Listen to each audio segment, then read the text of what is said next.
أينما كنا أينما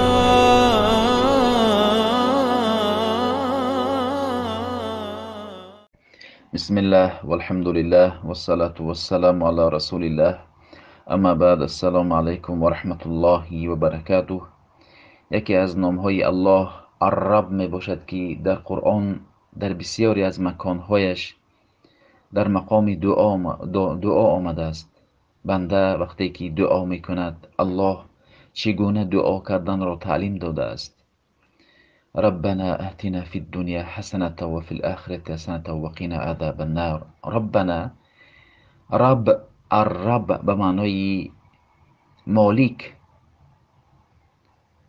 آمده است. الله مالک است، ما ملک الله هستیم.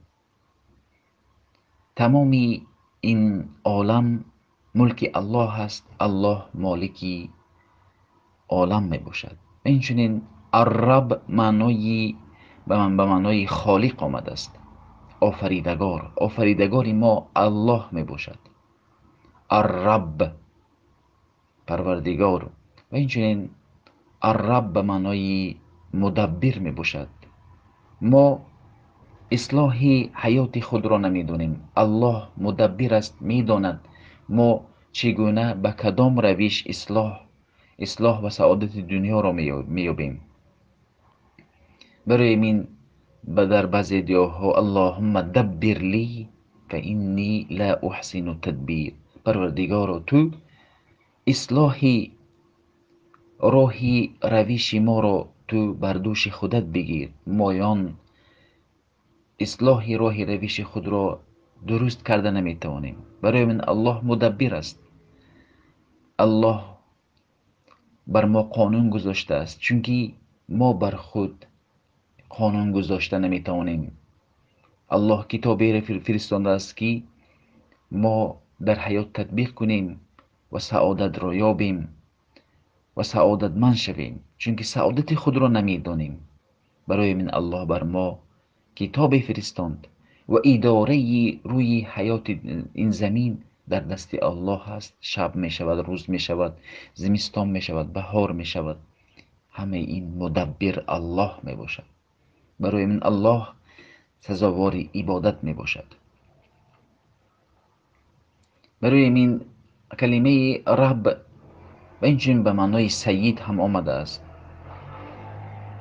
و کلمه رب را در عرب ها به معنای خواجه نیست استفاده میبرن. میگن که اربابت در کجا است، سیدت، خواجهت در کجا است. اینچنین در قرآن خیلی که یوسف علیه السلام وقتی که یک شخصی رو خوابش رو تدبیر میکنند که نزدیک بود که او نجات یابد، میگویند که تو اذکرنی عند ربک، تو در نزد سیدت مرا یادآور شو که شاید سبب نجاتم از زندان باشد. اما الله فانساه الشیطان ذکر ربه، شیطان فراموش کنانید این شخصی که نزدی سیدش می رفت، فراموش کنانید. برای من ما رب بداریم که ما را تربیه کرده است. میبینیم که چگونه ما را تربیه کرده است و چگونه ما بزرگ شدیم. الله سرپرستی کرده است ما را. وقتی که کودک بودیم شیر می نوشیدیم، آهسته آهسته از جا بلند می شدیم، آهسته آهسته راه می رفتیم. الله ما را تربیه کرد و ما را آهسته آهسته بزرگ کرد و ما را به حال خود نگذاشت، بلکه قرآن را فرستانید، پیامبرها را فرستانید تا که از روی گفته‌هایش عمل بکنیم. ما رب بداریم که در قرآن میگوید که به ما تعلیم میدهد. بگوییم رب ادخلنی مدخل صدق و اخرجنی مخرج صدق و جعل لی من لدنک سلطانا نصیرا.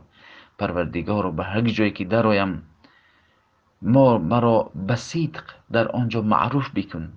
مدخل صدق و اخرج، و از هر جایی که برآمدم نام نیک و صدق را بر ما نصیب بگردان و از جانب خودت یک یاوری را عطا فرما.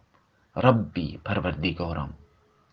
برای این پیامبر صلی الله علیه و سلم میگویند که وقتی که هر کسی که مصیبت بر او میرسد بگوید الله ربی لا شریک له. الله من همان پروردگار است که مرا تربیه کرده است، شریک نیست، مصیبتش برطرف می شود. ما باید در حالتهای مصیبت بگوییم الله ربی لا شریک له. این بود نامی الله الرب. السلام علیکم و رحمت الله و برکاته.